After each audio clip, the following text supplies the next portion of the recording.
My brother stalked my wife for months with my mom enabling him. And after we moved away, he broke into our new home attempting to take her. I've been holding this in for a long time, and I feel like if I don't let it out, I'm going to explode. My wife Emily, 29, female, and I, 30, male, have been married for just over a year now.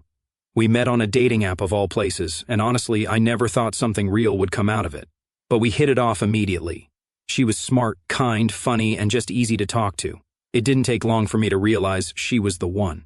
We dated for 9 months before I proposed, and 3 months after that, we tied the knot. Yeah, it was fast. Some people thought we were rushing it, but I don't regret it for a second. Emily's the best thing that ever happened to me. She's a high school art teacher, super talented and creative. She's been through a lot in her life, though. Her parents died in a car accident when she was 20, so she's been on her own ever since. That kind of independence and resilience really drew me to her.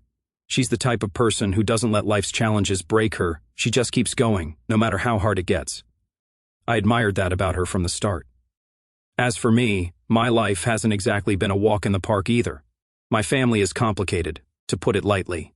My mom, Janet, 54, female, raised me, my older sister Chloe, 32, female, and my younger brother Liam, 28, male, all on her own after my dad abandoned us when I was 10. He didn't die or anything noble like that. He literally just left one day. He said he had a business opportunity out of state, packed a bag, and walked out the door. That was the last we ever saw or heard from him. Mom tried to put on a brave face, but I think it broke her. And when she broke, she leaned hard on Liam. Liam was 8 at the time, and Mom treated him like a fragile little prince who needed constant care. She used to say, he's too young to understand why his dad left. He needs more attention, and that more attention never stopped. Chloe and I were left to fend for ourselves, but Liam, oh, he got everything handed to him. If he wanted something, Mom would find a way to make it happen. The newest game console, the best sneakers, you name it. Meanwhile, I was working part-time by the time I turned 15 just to buy basic school supplies. Chloe and I used to joke about it, calling Liam the golden boy, but the truth was it wasn't funny. It was frustrating. Liam grew up spoiled and entitled, and Mom only made it worse. She babied him through everything. When he dropped out of community college after one semester because it wasn't his thing, Mom didn't even bat an eye. She just shrugged and handed him the family laundromat to manage. And by manage, I mean he barely showed up while Mom ran the business herself. Meanwhile, I worked my ass off to get where I am today. I put myself through college with scholarships and part-time jobs, got a degree in software development, and landed a solid job at a tech company. You'd think Mom would be proud of me for that, right? Nope. To her, I just got lucky with computers or whatever. Liam, on the other hand, was the real success in her eyes because he was running a business. Yeah, okay.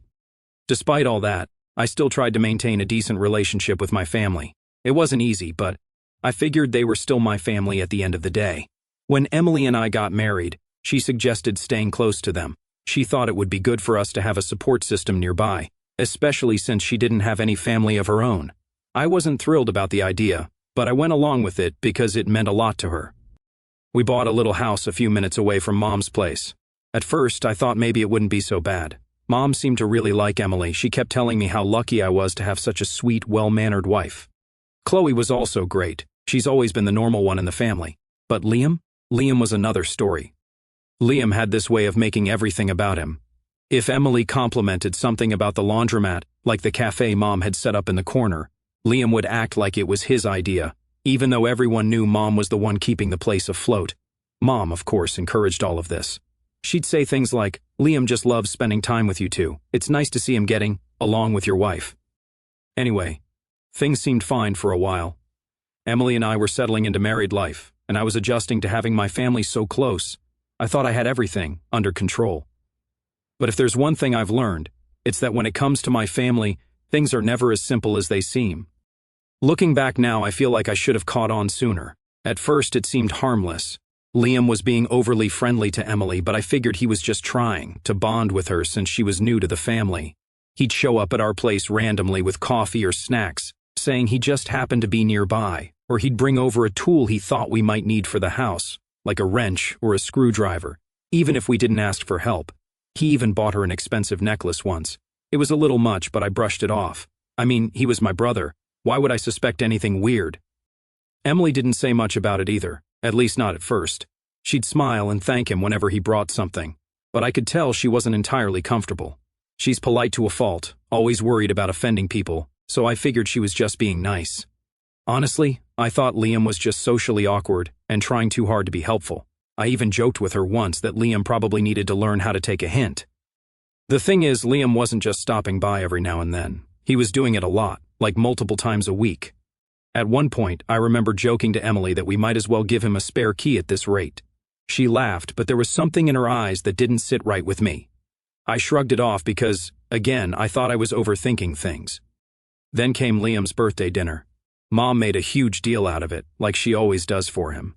She decorated the house with balloons, baked his favorite cake, and even made a bunch of dishes she knew he liked. It was a typical Liam as the center of the universe event, which was nothing new for our family. Emily and I went because, well, we couldn't not go. Plus, I thought it might be nice to have a normal family gathering for once. The dinner started out fine. We sat around the table, everyone chatting about random stuff. Liam was in his usual smug mood, cracking jokes and making sure the conversation revolved around him. At one point, Mom started talking about how special Liam was, and how he just needed the right person in his life to help him settle down. Then she turned to Emily and said, "Someone like you, sweetie. You'd be perfect for him." I froze. Emily looked completely uncomfortable, but before she could respond, Liam chimed in with a grin and said, "Yeah, Emily, you and I would have been perfect together. Too bad Eric got to you first." Everyone laughed like it was just a harmless joke, but I felt my stomach twist. I forced a laugh, trying to play it cool, but inside I was pissed. Who says something like that to their brother's wife? I wanted to call him out right then and there, but I didn't want to ruin the birthday. I figured I'd talk to him about it later. On the drive home, Emily was quiet. I asked her if everything was okay, and she just nodded and said she was tired. I didn't push her, but I couldn't stop replaying the conversation in my head, the way Liam looked at her when he made that comment. It wasn't just a joke. I couldn't shake the feeling that there was more going on. A few days later, Emily finally opened up. She waited until we were sitting on the couch after dinner, just the two of us. She started by saying she didn't want to cause any drama, but she felt like I needed to know what was going on. That's when she told me about the way Liam had been acting around her. Apparently, it wasn't just the frequent visits or the random gifts. He was finding excuses to get closer to her, standing too close, brushing against her arm, even trying to hold her hand once when he was thanking her for something. He made comments that were way too personal, like telling her she had the most beautiful eyes or that she deserved better than someone who worked so much, clearly referring to me. She said she'd been trying to brush it off, but after the birthday dinner, it all started to feel too much. She didn't know how to handle it anymore. I asked Emily why she hadn't told me earlier, and she said she didn't want to create tension in the family. She knew Mom always sided with Liam and didn't want to make things worse. Plus, she said she wasn't sure if I'd take it seriously. That part stung. The fact that she doubted whether I'd have her back hurt more than anything Liam had done. I reassured her that I believed her completely, and that I wasn't going to let this slide. That night, I couldn't sleep. I kept replaying everything she told me, along with all the little moments I'd ignored or dismissed. Liam showing up uninvited, finding excuses to talk to Emily, going out of his way to do things for her. It was all adding up now. This wasn't just Liam being friendly or awkward, this was something else entirely. The next day, I started paying closer attention. I didn't say anything to Liam right away because I wanted to see how he acted when he didn't think I was watching. Sure enough, he showed up at our house that afternoon with some random excuse about needing to borrow a tool. He barely acknowledged me and went straight to Emily, handing her a coffee and saying, "I figured you could use a pick-me-up." She looked uncomfortable, but she thanked him politely. I clenched my jaw, trying not to lose it right there. After he left, I told Emily I was going to talk to him. She asked me not to, at least not yet. She said she didn't want to escalate things until we had a better plan. I agreed, but it wasn't easy. Every time I saw Liam after that, I wanted to punch him in the face. I hated the way he acted like everything was normal, like he wasn't making my wife uncomfortable every chance he got. At this point, I knew things couldn't keep going like this. Something had to give. But after a week of watching him pull the same stunts, I couldn't hold it in anymore. I decided to confront him. I called him over to my house, making it sound like I needed help with something. When he showed up, I wasted no time.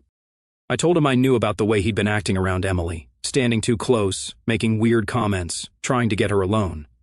At first, he just stared at me like he couldn't believe I'd actually called him out. Then he laughed, full-on laughed, like I'd just told the funniest joke in the world. "You're being paranoid, man," he said, shaking his head. Emily's like a sister to me. I'd never do anything weird. You're just jealous because I get along with her better than you do." That last part hit a nerve, but I held my ground. I told him to knock it off, that his behavior was making Emily uncomfortable, and if he didn't stop, we were going to have a serious problem. He shrugged, said I was blowing things out of proportion, and left without another word. After that, I felt even worse. Liam didn't take me seriously at all. If anything, he probably thought it was funny that I was upset. I told Emily about the conversation, and while she appreciated me standing up for her, she wasn't surprised by his reaction. "He's not going to change," she said. And unfortunately, she was right. After that confrontation with Liam, I knew things had to change. I couldn't keep pretending everything was fine, and honestly, the way he laughed it off made my blood boil. I'd been holding back, trying to keep things peaceful, but at that point, I was done. I knew we couldn't keep living so close to him and Mom. Emily deserved better than feeling trapped in her own home, and I couldn't keep putting her in situations where she had to deal with Liam's nonsense. That's when the idea of moving came up. The timing was almost eerie. Just as all this was going down, I got a job offer in Kansas City. It wasn't something I'd been actively looking for, but an old college buddy who works at the company had mentioned my name to his boss. A week later, I got the call. They wanted someone with my skill set and were offering a decent bump in pay. At first, I wasn't sure if I wanted to uproot everything, but after that birthday dinner and Liam's increasingly creepy behavior, it felt like a sign. Emily and I talked about it one night. I told her about the offer and how it would mean moving out of state. She immediately looked relieved. "Do you think we can just leave like that?" she asked, her voice a mix of hope and hesitation. I knew what she meant. Mom wasn't exactly going to take the news well, and Liam, well, I didn't even want to imagine his reaction. But I told her, "We don't owe them anything, Em. We need to do what's best for us." We spent the next few weeks planning the move. I told work I was accepting the offer, gave my notice at my old job, and started house hunting in Kansas City. Emily was amazing through all of it. She scoured listings, set up virtual tours, and even packed most of our stuff while I handled the work logistics. We didn't tell anyone except Chloe. She'd always been the supportive one in the family, and I trusted her not to spill the beans. When I told Mom we were moving, she acted like I'd just told her the world was ending. "What do you mean you're moving?" she asked, her voice dripping with disbelief. "What about the family? You're going to leave us. What about Liam? He'll be heartbroken." That last part made me roll my eyes so hard I thought they'd get stuck. "Mom, we need to do what's right for us," I said firmly. "This is a good opportunity for my career, and it's what Emily and I want." She didn't take it well.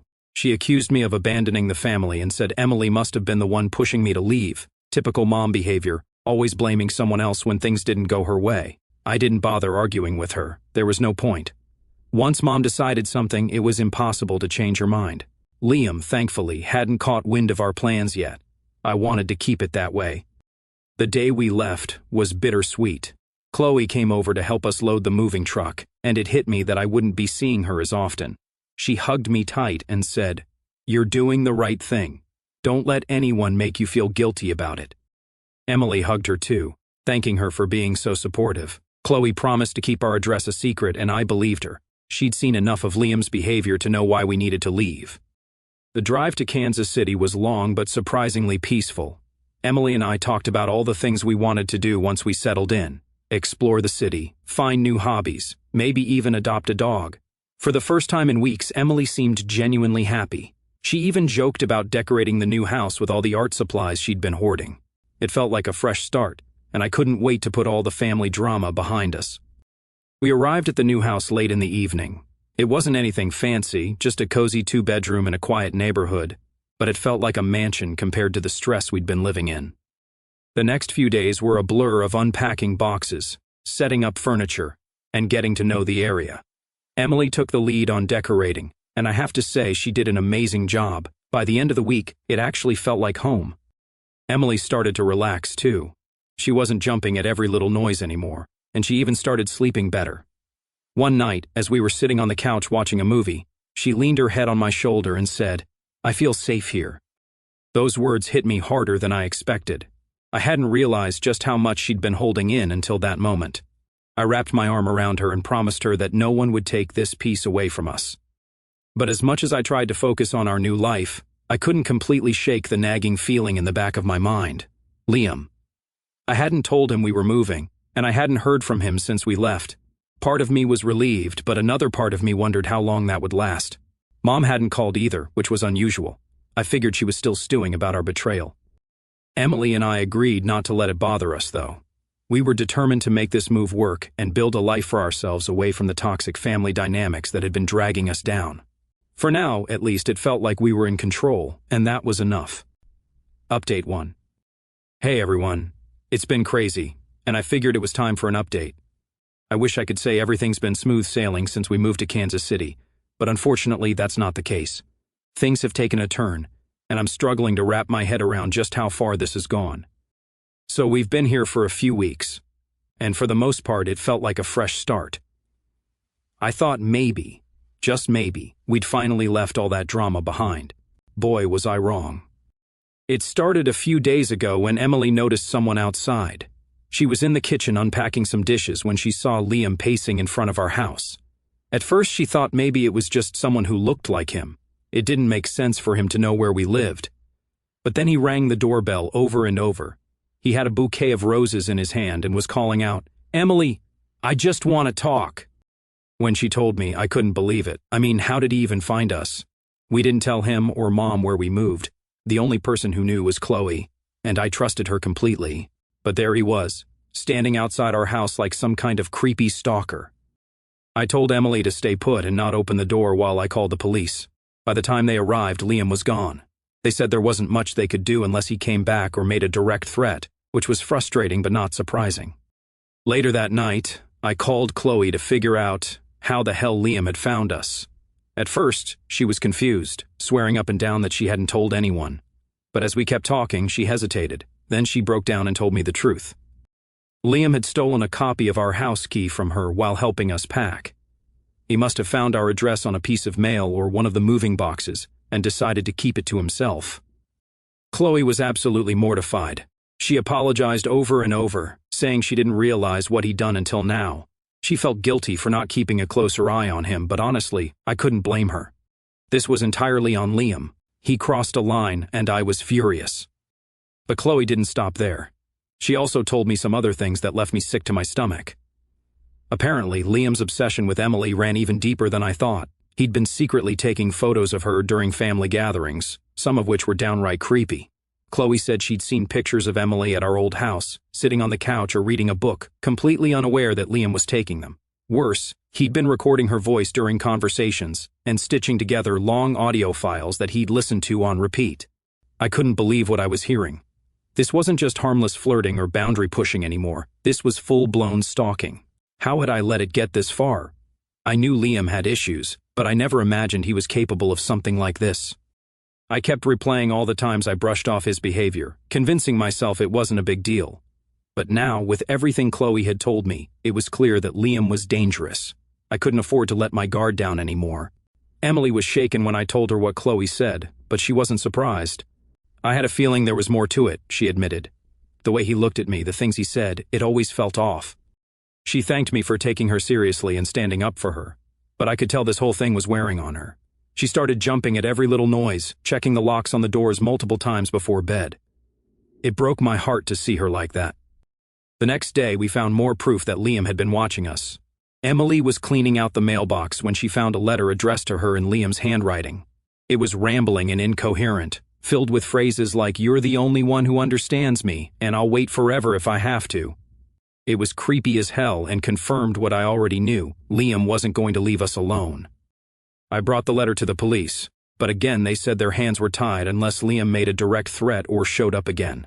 They suggested filing for a restraining order, which we're looking into, but it's a process. In the meantime, we've installed security cameras around the house, and I've started documenting everything. Every letter, every text, every incident. I want to make sure we have as much evidence as possible if this escalates further. Mom, of course, isn't helping. When I told her what Liam had done, she immediately went into defense mode. "He's just upset," she said. "You shouldn't have moved away without telling him. He doesn't know how to handle it." She even had the nerve to blame Emily, saying, if she hadn't been so nice to him, he wouldn't have gotten the wrong idea. I couldn't believe what I was hearing. Emily was polite because she didn't want to cause drama. And now Mom was using that as an excuse for Liam's behavior. I told her she needed to wake up and realize that Liam wasn't just being sensitive, he was stalking my wife. Mom hung up on me after that and hasn't called back since. Emily and I are trying to stay strong, but it's hard. She's taken down all her social media accounts and barely goes anywhere alone. I've started working from home more often because I don't want to leave her by herself. Every time I leave the house, I find myself looking over my shoulder, half expecting to see Liam lurking nearby. It's exhausting, and it feels like no matter how far we go, we can't escape him. Don't know what's going to happen next, but one thing is clear. Liam isn't just some overgrown man-child with a crush. He's dangerous, and I'll do whatever it takes to protect Emily from him. This isn't just family drama anymore. It's a safety issue. I'll keep you all updated as things unfold. For now, we're just focusing on staying safe and trying to figure out our next steps. Update 2. Hey everyone, I'm back with another update. I didn't think things could get worse, but Liam has proven me wrong yet again. At this point, it feels like we're living in some kind of bad movie, except there's no off button. I'm honestly exhausted and Emily is barely holding it together. I just need to get this all out, so here we go. The first incident happened about a week after my last post. Emily had started going back to her usual routine, trying to act like everything was normal. She didn't want to feel like a prisoner in her own home, which I completely understood. One morning, she went to her favorite art supply store. It's a little mom-and-pop shop about 15 minutes away, and she loves going there to browse and get inspired. She didn't notice anything unusual at first, but as she was leaving, she saw Liam's car parked across the street. At first, she thought maybe she was imagining things. She told herself it could have been someone with a similar car, but when she got into her car and started driving, he followed her. He didn't try to hide it either. He stayed just a few car lengths behind her the entire way home. She called me while she was driving, her voice shaking, and said, "I think he's following me." I told her to stay calm, drive straight home, and I'd meet her in the driveway. When she pulled in, Liam's car was nowhere in sight. He must have turned off before she got to the house, but the damage was already done. Emily was in tears, shaking so badly she could barely get out of the car. I held her for what felt like forever before helping her inside. She kept saying, "I shouldn't have gone out. I should have stayed home." I tried to tell her this wasn't her fault, that Liam was the one in the wrong, but she wasn't hearing it. We reported the incident to the police, but again there wasn't much they could do without concrete proof that he was stalking her. They suggested we keep a log of everything and update them if it happened again. I asked about getting a GPS tracker for Emily's car, just in case we needed to prove he was following her. The officer said it was a good idea, so we ordered one that same day. The next incident was even scarier. Emily had started going to a nearby park in the mornings to clear her head and get some fresh air. She figured it was safe because it was always busy with joggers, dog walkers, and families. One morning she went to sit by the pond, sketching in her notebook, when she heard someone call her name. She looked up, and there he was, Liam, sitting on a bench not far from her, watching her like he'd been there the whole time. Emily panicked. She grabbed her stuff and started walking back to her car, but Liam followed her. He didn't say anything, just kept walking a few steps behind her. When she got to her car, she locked the doors and drove off. He didn't try to stop her, but she said the look on his face was enough to haunt her for days. She said he looked calm, like he wasn't even doing anything wrong, like it was totally normal for him to be there. When she got home and told me, I was livid. I couldn't believe he'd found her at the park. It was like he was keeping tabs on her every move. I went straight to the police station and demanded to know why they couldn't do more. They said they understood my frustration, but reiterated that we needed more evidence to build a stronger case for harassment or stalking. I showed them the GPS tracker data from the first incident and told them about the park. They said it helped, but we still needed more. At this point, Emily was too scared to leave the house alone. She canceled her plans to go back to work, telling her boss she needed more time off. Her boss was incredibly understanding and even offered to have someone screen her mail and phone calls at work if she decided to come back. Emily was grateful, but I could tell it wasn't enough to ease her anxiety. She started having nightmares, waking up in the middle of the night crying or gasping for air. It's like Liam was everywhere, even when he wasn't physically there. One night, I caught her sitting on the floor in the hallway, just staring at the front door.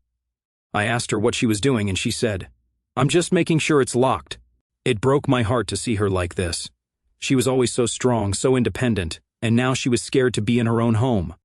I promised her I'd do whatever it took to keep her safe, But honestly, I was scared too. Not for myself, but for her. I didn't know what Liam was capable of anymore. We decided to make some changes around the house to help Emily feel safer. We got better locks for all the doors and windows, added motion sensor lights outside, and even installed a doorbell camera that alerts us anytime someone comes to the front door. I also set up a system where she could press a button on her phone to trigger an alarm if she ever felt unsafe. It wasn't perfect, but it was better than nothing. Mom, of course, wasn't helping. She called me a few days after the park incident to tell me I was overreacting. She said Liam was just trying to make things right and that I was blowing things out of proportion. I told her to stay out of it, that she was enabling him and making things worse. She got defensive, saying, "He's my son. I can't just turn my back on him." I wanted to scream at her, but I hung up instead. I couldn't deal with her excuses anymore. Right now, we're just trying to take it one day at a time. Emily has started therapy to help with her anxiety, and I'm doing my best to be there for her. It's exhausting, but I know we'll get through this.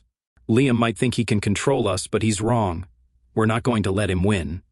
I'll update again if anything else happens. Thanks to everyone who's been following this and offering advice. It means more than you know. Update 3. I'm back with another update, and I honestly don't even know where to start. Everything feels like a nightmare I can't wake up from. I thought things were bad before, but what happened recently took everything to another level. I'm still trying to process it all, so bear with me. It started out like any other evening. We had dinner, watched a little TV, and went to bed around 10. As always, we double-checked the locks and made sure the alarm system was armed. I don't know why, but I felt uneasy as we were getting ready for bed. I even joked to Emily, maybe I'm becoming paranoid because I kept glancing at the front door. She just gave me a small smile and said, "Better paranoid than careless." I don't know how long we'd been asleep when it happened. I woke up to Emily screaming, a sound that made my blood run cold. I shot up in bed, disoriented, trying to figure out what was going on. That's when I saw him. Liam. He was sitting in a chair he must have dragged in from the kitchen, positioned right next to Emily's side of the bed. He was holding her hand, whispering something I couldn't make out. The look on her face was pure terror. For a second, I thought I was dreaming. How the hell did he get in? The doors were locked, the windows were shut. Everything was secure. But there he was, as if none of that mattered. My body moved before my brain could catch up. I jumped out of bed and lunged at him, knocking the chair over and sending him sprawling to the floor. He tried to fight back, but I wasn't holding back this time. I pinned him down and shouted for Emily to call 911. As I held him there, he kept muttering the same thing over and over, "She belongs with me. You don't deserve her." His voice was calm, almost robotic, like he really believed what he was saying. It was one of the creepiest moments of my life. I don't know how long it took for the police to arrive, probably only a few minutes, but it felt like an eternity. When they finally showed up, they pulled Liam off the floor, handcuffed him, and started asking questions. That's when we learned how he got in. He'd been watching us for weeks, figuring out our routines and waiting for the perfect time. He managed to cut our electricity before he got in so the alarms didn't go off. The police also found a duffel bag he'd brought with him. Inside were duct tape, zip ties, a bottle of chloroform, and, this is the part that still makes me sick, a wedding ring. He'd also taken a framed photo of Emily from our living room and had it in the bag like some kind of trophy. The whole thing was beyond disturbing. As they were taking him away, Liam looked me dead in the eye and said, "This isn't over." I don't know if it was meant to scare me or if he actually believed he'd get another chance, but it sent a chill down my spine. Emily, meanwhile, was sitting on the floor, shaking and crying. I've never seen her so scared. It broke my heart. The next few hours were a blur of police reports, questions, and trying to comfort Emily. She kept asking, how did it get this far? How could he do this? And honestly, I didn't have any answers. I felt like I'd failed her, like I should have done more to protect her. The police assured us that Liam would be held without bail due to the nature of the incident, but that wasn't much comfort in the moment. The aftermath has been a lot. Emily hasn't been able to sleep since that night. She flinches at every little noise and keeps saying she feels like he's still watching her, even though we know he's in custody. Her therapist has been trying to help, but this kind of trauma doesn't just go away overnight. She's even talked about wanting to move again because she can't stand the thought of staying in this house after what happened. I don't blame her. Every time I walk into the bedroom, I see that chair lying on the floor and think about how close we came to something far worse. I've also had to deal with Mom, who unsurprisingly is in full denial mode. When I called to tell her what happened, she actually tried to defend Liam. "He's not a bad person," she said. "He's just confused and needs help." Confused? The guy broke into my house in the middle of the night with duct tape and chloroform. I told her she needed to wake up and realize that Liam wasn't just her baby boy anymore. He was dangerous. She got upset and accused me of trying to ruin his life. At that point, I hung up. I can't keep wasting my energy on her excuses. We're pressing charges, of course. The police seem to be taking this seriously, especially with all the evidence they found in Liam's bag. They've assured us that he'll face significant jail time, but the thought of him being out there someday still terrifies me. I've also hired a lawyer who specializes in cases like this to make sure everything is handled properly. I want to make sure Liam pays for what he's done, not just to us, but to Emily specifically. She didn't deserve any of this. Right now, Emily has started sleeping in the guest room because she can't bring herself to go back into the bedroom. I've been sleeping on the couch nearby so she doesn't feel alone. We're looking into moving again, even though the thought of packing everything up and starting over is exhausting. But if it helps Emily feel safe, I'll do it without hesitation. I still can't believe this is my life. A year ago, I was just a guy who married the love of his life and wanted to build a future together. Now I'm dealing with restraining orders, police reports, and a brother who's turned into a full-blown stalker. It's surreal, and not in a good way. Anyway, I'll leave it here for now. Thanks to everyone who's been following this and offering support. It's been a lifeline during all of this. I'll update again once we know more about the charges and what's going to happen next. For now, we're just focusing on staying safe and getting through each day. Update 4. Hey everyone, this will probably be my last update.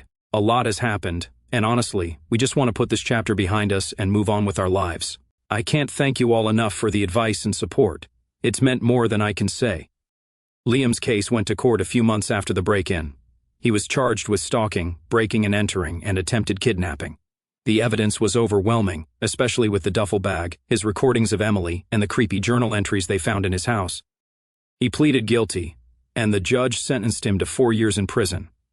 Honestly, I wish it was longer, but at least he's out of our lives for now. Mom didn't escape this either. During the investigation, it came out that she'd been feeding Liam information about Emily's routine and encouraging him to win her over. She even knew about his plans. It also came out that Liam had stalked other women before Emily. Mom had paid them off to stay quiet, thinking marriage would fix him. The court saw it differently. She was charged as an accessory and sentenced to 3 years of probation.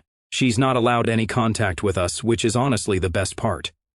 As for us, we decided to stay in Kansas City but moved to a new house across town.